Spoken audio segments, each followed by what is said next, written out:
धोका दिने मान्छेलाई धोका देला भनेर नसोच्नु, बा-आमाका पवित्र उपदेश नसुन्नु, कसैका आँखाको वास्तविक भाषा नपत्याई ओठको झुटलाई नै पत्याउनु, कसैका झुटको परिणाम मात्र होइन, सायद मेरो कमजोरी हो, सायद मेरो पश्चातापको कारण हो।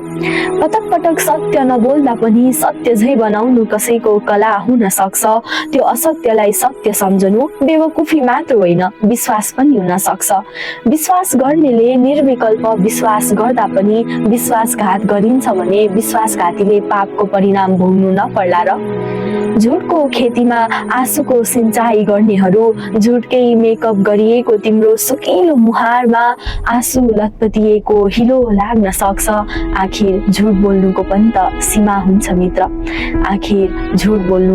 त सीमा हुन्छ मित्र।